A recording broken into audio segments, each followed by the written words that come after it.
Hello and welcome back to Kaely Daily. Today's question is, how can I help tears heal after giving birth? So this is piggybacking on our last question of how common it is to tear in the midst of birth. And so what does that healing process look like and how can you help it be easier? This is Kaely Daily, the bi-weekly podcast about all things doula, tips, and tits, where we answer one question about pregnancy, labor, postpartum, or lactation in order to have your journey in this parenting world be just a little bit more informed and filled with consent. Hello, welcome back. My name is Kaely Harrod. I am the host of this lovely podcast, Kaely Daily. It is a bi-weekly podcast about all things doula, tips, and tits. And it is hosted and made possible, not hosted, it is sponsored and made possible by my class, the Birth Prep Blueprint. So it is comprehensive childbirth education for busy families who want things on their own timeline, right? So that information is in the show notes. And also, because you're listening to this awesome podcast, you get 10% off of that. I also have my newest free gift to you all is my Oxytocin guide. If you have been around this podcast for any length of time, you know that I talk all the time about oxytocin and its importance in labor and its importance just in life. And so I have that guide free for you. It is linked in the show notes so you can grab that. And I would love to kind of connect with you and hear how you're liking that and if it's been helpful for you. So today's question is a piggyback on the last question. So the last question was, how common is it to tear during a vaginal birth? Today's question is, how do you help yourself heal from that? How do you help healing be easier? Now, just like always, there are some general principles, but there's not a guaranteed way to make healing easy. I do not want to downplay the fact that some people have a really hard and long and tough recovery from a tear.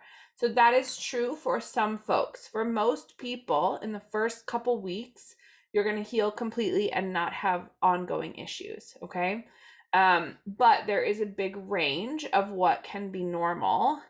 It is not normal to be in constant pain for weeks and weeks and weeks. So if you are not feeling a lot better in the area of where you tore in the first week to 2 weeks, I would say it's a good idea to have a conversation with your provider about it, because that is not what I would consider normal healing. Okay.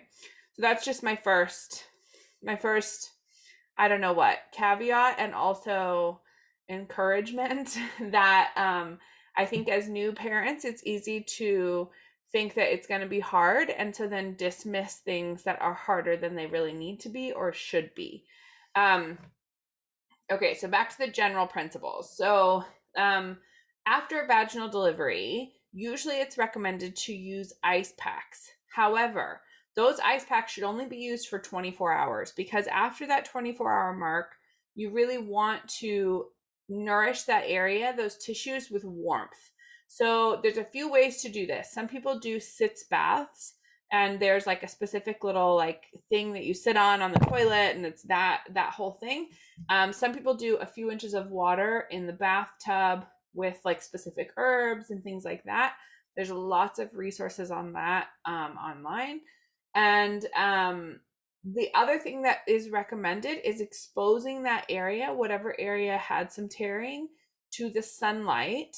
It can be through a window, so you don't have to be outside naked, for 10 minutes a day or 10 minutes 2 times a day. All of that is very helpful. What you want to think about is that in general, that area is going to be also like very moist and all of that. So you want it to have some fresh air. You want it to have some intentional like herbs and warm water and things like that, and not just the bleeding that's happening in the postpartum, okay? One of the other biggest factors is to rest a lot. Your body is healing from birth. It's healing from pregnancy.